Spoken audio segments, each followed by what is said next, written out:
Kabayan, mabilisang update tayo ngayon, mas lumapit pa po. Ito nga pong banta ng panibagong bagyo dito nga po sa Eastern Visayas at ilang bahagi ho ng Bicol Region.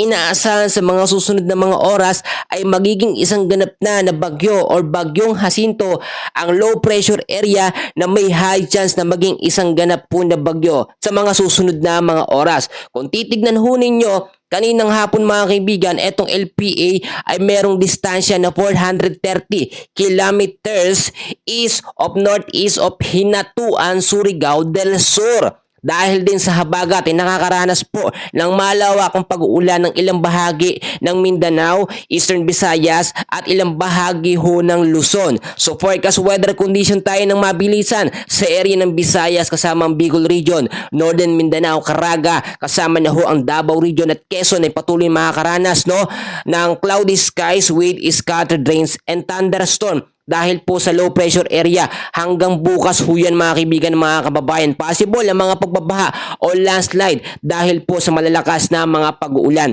Sa area naman ng Sacsargen, Zamboanga Peninsula, Lanao del Sur, Maguindanao at Palawan ay patuloy na makakaranas ngayong araw po mga kaibigan ng cloudy skies with scattered rains and thunderstorm. Dahil po sa southwest monsoon. Ang southwest monsoon ay pinapalakas ngayon ng trough or extension ng hangin. Ito nga pong LPA kasama na yung dating bagyong si Isang. Sa area naman ng Metro Manila, deres po ng ating bansa ay patuloy din makakaranas ng cloudy skies with isolated rain showers or thunderstorm. Ngayong araw hanggang bukas po yun mga kaibigan. Posible ang mga pagbabaha, flash flood at landslide po kapag magkaroon ng biglang bugso ng malalakas ho ng mga pag-uulan. Ngayon mga kaibigan, inaasahan ho natin dahil meron tayong tinatawag na heavy rainfall warning. Ngayong araw hanggang bukas po dahil sa low pressure area sa Masbate, Albay, Sorsogon, Biliran, Eastern Samar, Leyte, Northern Samar, kasamang Southern Leyte, Bohol, Cebu, Agusan del Norte, Agusan del Sur, Dinagat Island, Surigao del Norte at Surigao del Sur ng 50 to 100 millimeters sa dami ng ulan.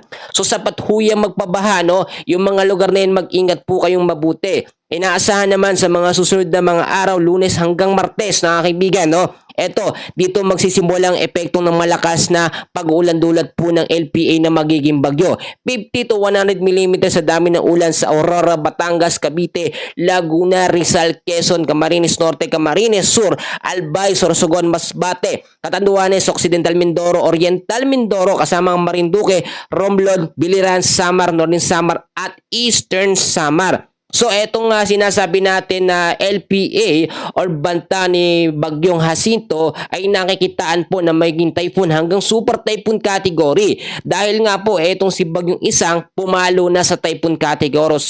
So hindi imposible na eto nga pong panibagong banta na sama ng panahon ay mas lumakas din po, kapag ka naging isang ganap na bagyo. So dadaan ito direkta mga kaibigan sa Eastern Visayas, Bicol Region, malaking bahagi ng Luzon, lalo na ho sa Metro Manila. Patuloy din itong palalakasin ng epekto ng habagat or southwest monsoon sa kanlurang bahagi ng ating bansa. So mag-ingat po yung mga lugar dito sa Aklan, Antique, Capiz, Guimaras, Iloilo, Negros, Occidental at Palawan na possible ngayong araw po hanggang bukas ay 50 to 100 mm sa dami ng ulan ang mararanasan.